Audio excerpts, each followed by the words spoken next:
Hey guys, Effie here. Today I'm going to make this gorgeous card using our new Today's Cosmos stamp set. Now these stamps come in a 6x6 photopolymer clear set. So I'm going to use my giant scrapbooking 12x12 size MISTI tool to help me stamp an 8.5x11 page of all these cosmos. Now I'm not going to use all of them for today's project, but I just decided to just stamp a bunch and then cut everything out using an electric cutting machine. But the coordinating dies are available. So once I've stamped and cut everything out, I figured out the arrangement that I wanted and I snapped a picture of it. Then I started some coloring with some zig markers. I started off by coloring a base layer of a light purple color. The exact shade I'm using is lilac and I'm using zig markers. So I'm just lightly feathering this color out to the edges of my petal, and I'm also going to use the same color for the center of my cosmo. Next I'm going to use a light violet zig marker to add additional shading. Now you don't want to completely overtake that base color of lilac that we just put down. By adding this light violet, it's going to add an additional tone for additional shading to each petal. However, if you find that you have completely gone over that base layer that we put down before, you can go back and just add a little bit more of that lilac over the light violet that we just colored. So don't worry too much, you can fix this. The most important thing is to, when you're feathering your strokes upwards towards the edges of the petal, you want to leave some white space on your petal, and it's going to give it a more highlighted look. Once the first two colors are on, I'm going to go ahead and use a deep violet marker to just add a little bit of contrast to each petal. Now this is a very dark purple marker compared to the other two that we just used, so you want to be a little bit more light-handed when you're using this color. And I'm basically just going to add a little bit of shading to the inner petals and to some of the curved areas of the other petals. So as you can see, there are some petals in the background, and I'm just going to follow the curves of the foreground petals to add that deep violet shading.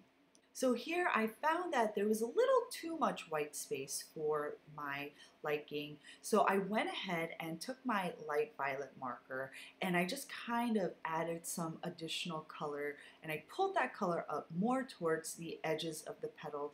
And by doing so, I got rid of more of that white space, and now there's only a hint of white on each petal, giving it a little bit more interest. Now looking back, I think I should have gone with the lilac, the lightest shade, to do this part, but I think I just grabbed whichever light purple marker was closest to me. But it is what it is, and I'm happy with the results. After I finish coloring this Cosmo, I'm just going to color the other two Cosmos that you see on my screen in the same fashion. So now I'm going to start coloring in my foliage using my emerald green zig marker. Since these leaves already have so much detail in them, I'm not doing any special coloring. I'm just going to color in each leaf, and I left a little bit of white space towards the edges of the leaf, and I'm actually adding a deeper concentration of the emerald green towards the base of the leaf and near the center vein. And the great thing about these zigs are that if you're coloring on regular white cardstock, you can get deeper concentrations of color with just the one marker if you keep on going over the same area. So once I finish coloring in all of my foliage elements, I'm going to go ahead and take our geometric lattice Coverplate die, and I'm going to die cut it from white cardstock. So I'm using my Gemini Junior, and I made sure to use that extra metal shim because this is more of an intricate die. Once I ran the die and the A2 size card panel through my die cutting machine, I'm going to adhere this onto a side folding A2 base. The adhesive that I'm using is a temporary adhesive that turns permanent. So if you get some where you don't want it, you can just take a rubber eraser to get all of that adhesive off. So after I've applied some of that behind my die cut, I then mounted that die cut onto a side folding A2 base and then just use my rubber eraser to get any of the remaining adhesive off the face of my die cut. And now I already know the layout of my card because I had taken that picture earlier. So now I'm just going to start mounting all of the floral and foliage elements onto my card base using dimensional foam squares. When you're coloring your stamped images, it's always a good idea to color some extra foliage elements because I always find that I need more. And if you have any left over, you can use them for a later project. So once I finish completely assembling my card, I'm just going to add additional foam tape to areas under the elements that need more support so that when you put this through the mail, it won't get damaged.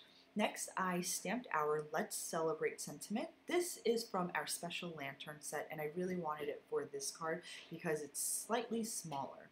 So I stamped it onto some white cardstock and I trimmed it into a sentiment banner, and then I popped it up onto my card base.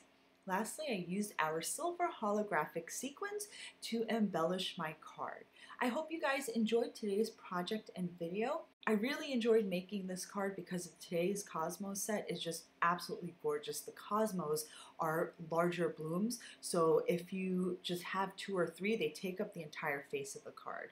So I really enjoyed coloring these, and I love playing with the zigs for this project. So if you haven't done so already, be sure to subscribe to our YouTube channel because I update it on a weekly basis. Thanks so much for stopping by, guys. I will see you next time.